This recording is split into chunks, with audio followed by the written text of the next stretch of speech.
नमस्कार, news 18 prime में आप सबका बहुत बहुत स्वागत है। मैं हूं आपके साथ प्रियंका राय। रुक करेंगे अब तक की तमाम बड़ी और अहम खबरों का, लेकिन सबसे पहले एक नजर प्राइम 25 पर। वीडियो संदेश के माध्यम से ब्रिक्स व्यापार मंच के उद्घाटन समारोह के दौरान प्रधानमंत्री नरेंद्र मोदी ने कहा कि महामारी से उत्पन्न आर्थिक समस्या से निपटने के लिए हमने भारत में रिफॉर्म, परफॉर्म और ट्रांसफॉर्म का मंत्र अपनाया और इस अप्रोच के परिणाम भारतीय अर्थव्यवस्था के परफॉर्मेंस से स्पष्ट है। इस साल हम 7.5% ग्रोथ की आशा कर रहे हैं, जो हमें फास्टेस्ट ग्रोइंग मेजर इकोनॉमी बनाता है। प्रधानमंत्री ने अपने संबोधन में कहा कि न्यू इंडिया में हर सेक्टर में ट्रांसफॉर्मेटिव बदलाव हो रहे हैं। आज मैं आपका प्रमुख ध्यान 4 प्रमुख पहलुओं पर केंद्रित करना चाहता हूं। पहला, भारत की वर्तमान इकोनॉमी रिकवरी का एक प्रमुख स्तंभ टेक्नोलॉजी लेड ग्रोथ है। हम हर सेक्टर में इनोवेशन को सपोर्ट कर रहे हैं। अग्निपथ योजना पर बोलते हुए कांग्रेस नेता राहुल गांधी ने कहा कि चीन की सेना हिंदुस्तान की धरती पर बैठी है। चीन की सेना ने हमारी जमीन हमसे छीनी है। ये सच्चाई है जो सरकार ने भी माना है। सेना को मजबूत करना चाहिए, लेकिन सरकार सेना को कमजोर कर रही है। जब युद्ध होगा तब इसका नतीजा आएगा। सबको याद रखा जाएगा जो मैं बोल रहा हूं। हमारी सेना को ये लोग कमजोर कर रहे हैं। भारतीय जनता पार्टी ने राष्ट्रपति चुनाव के लिए एनडीए की तरफ से उम्मीदवार की घोषणा कर दी है। पार्टी ने झारखंड के पूर्व राज्यपाल द्रौपदी मुर्मू को राष्ट्रपति पद का उम्मीदवार बनाया है।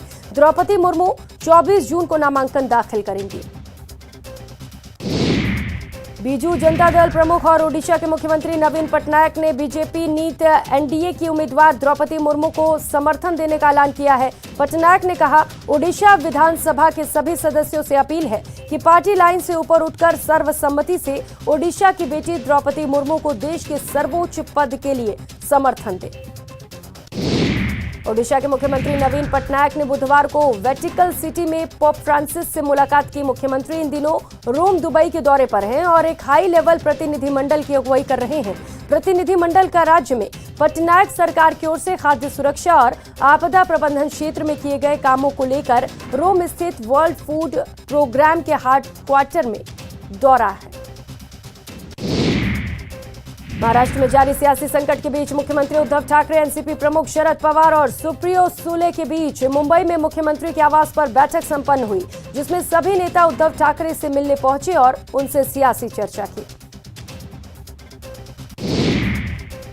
इस बीच कांग्रेस के वरिष्ठ नेता कमलनाथ ने दावा किया कि उद्धव ठाकरे कोरोना पॉजिटिव हो गए हैं। शिवसेना की ओर से महाराष्ट्र के मुख्यमंत्री उद्धव ठाकरे के संबोधन के आधिकारिक प्रेस नोट में उल्लेख किया गया कि मुख्यमंत्री कोविड-19 पॉजिटिव है। महाराष्ट्र के मुख्यमंत्री उद्धव ठाकरे ने कहा कि अगर एकनाथ शिंदे आकर बोल दे तो मैं मुख्यमंत्री पद छोड़ने के लिए तैयार हूं। सब लोग एमएलए ने मेरा समर्थन किया है, लेकिन अपने ही एमएलए ने समर्थन नहीं किया। अगर मेरे खिलाफ एक भी वोट विरोध में जाता है तो मैं मुख्यमंत्री पद छोड़ने को तैयार हूं। महाराष्ट्र में शिवसेना विधायक दल का प्रस्ताव पारित हुआ, जिसमें 34 विधायकों के हस्ताक्षर हैं और बागी नेता एकनाथ शिंदे 2019 में सर्वसम्मति से शिवसेना विधायक दल के नेता के रूप में चुने गए थे और अब भी वे शिवसेना विधायक दल के नेता बने रहेंगे। भारत गोगोवाले को मुख्य सचेतक नियुक्त किया गया है। कांग्रेस अध्यक्ष सोनिया गांधी ने ईडी को पत्र लिखा है। इस चिट्ठी में उन्होंने ED MS national Herald case में 23 जून के समन को स्थगित करने की मांग की। प्रवर्तन निदेशालय में नेशनल हेराल्ड मामले में कांग्रेस के अंतरिम अध्यक्ष सोनिया गांधी के समन को आज के लिए टालने का लिखित अनुरोध स्वीकार कर लिया है। एजेंसी ने उन्हें नए समन की अगली तारीख अभी तक तय नहीं की है। केंद्र सरकार पर हमला बोलते हुए मुख्यमंत्री अशोक गहलोत ने कहा कि देश किस दिशा में जा रहा है किसी को नहीं मालूम। देश किस दिशा में जाएगा कोई नहीं जानता।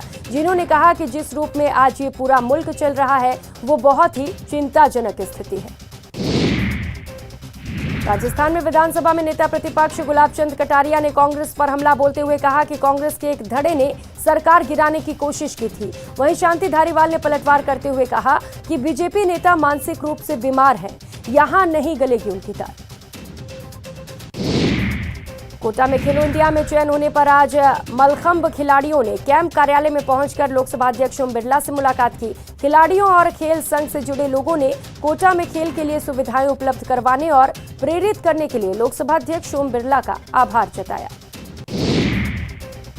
पिंक सिटी में डोर टू डोर कचरा कलेक्शन फेल होने से पार्षद का गुस्सा फूट पड़ा।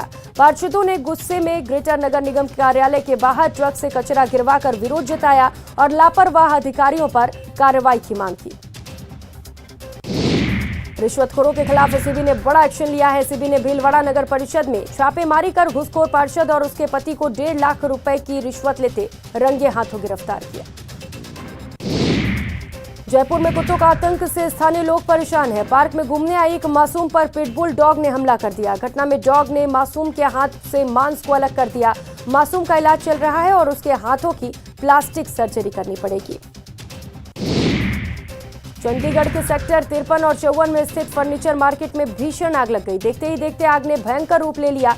उसके बाद मौके पर पहुंची दमकल की गाड़ियों ने आग पर काबू पाने का प्रयास किया। घंटों की कड़ी मशक्कत के बाद आग पर काबू पाया जा सका। वहीं कहीं कहीं मार्केट में अब भी आग जल रही है। जम्मू कश्मीर के उधमपुर जिले के समरोली इलाके में जम्मू श्रीनगर राष्ट्रीय राजमार्ग 44 का एक बड़ा हिस्सा भूस्खलन के चलते टूटकर तवी नदी में जा गिरा। पर्यटकों के मुताबिक लोगों को आवागमन में परेशानी हो रही है। घटनास्थल पर मौजूद पर्यटक ने कहा कि गाड़ी में बच्चे हैं जिनको परेशानी हो रही है। प्रशासन पहले ही बता दे, हम ना आगे जा सकते हैं और ना ही पीछे। ओमान के पास भारतीय जहाज ने जल समाधि ली। ये जहाज ओमान के सलाला से 22 नॉटिकल माइल दूर दुर्घटनाग्रस्त हो गई और राजसागर नाम का ये जहाज दुबई में यमन जा रहा था। जहाज में वाहन भरे थे और इस हादसे में कप्तान समेत 2 लोगों की मौत हो गई, जबकि बाकी क्रू मेंबर्स को स्थानीय लोगों ने बचा लिया। असम में ब्रह्मपुत्र और बराक नदियों में लगातार बढ़ रहे जलस्तर से बाढ़ की स्थिति चिंताजनक बनी हुई है, क्योंकि इलाके बाढ़ की चपेट में आ गए हैं। अब तक 32 जिलों के 55 लाख लोग बाढ़ से प्रभावित हुए हैं। स्थानीय प्रशासन के मुताबिक मई के मध्य से अब तक 2 चरणों में आई बाढ़ की वजह से 89 लोगों की मौत हो चुकी है। जैसलमेर में जमकर बारिश हुई है। शहर में 1 घंटे में जमकर बदरा बरसे। काफी दिनों से गर्मी झेल रहे लोगों को राहत मिली। रिमझिम बारिश के बाद पूरे शहर का मौसम सुहाना हो गया। जयपुर के दधिमती मंदिर में आज विशेष मंगल पाठ का आयोजन किया गया। कार्यक्रम के दौरान मां दधिमती से जुड़े भक्तजनों ने प्रस्तुति की। भजन प्रस्तुति के दौरान श्रद्धालु महिलाएं भाव विभोर होकर भक्ति में डूबकर नृत्य करने लगी।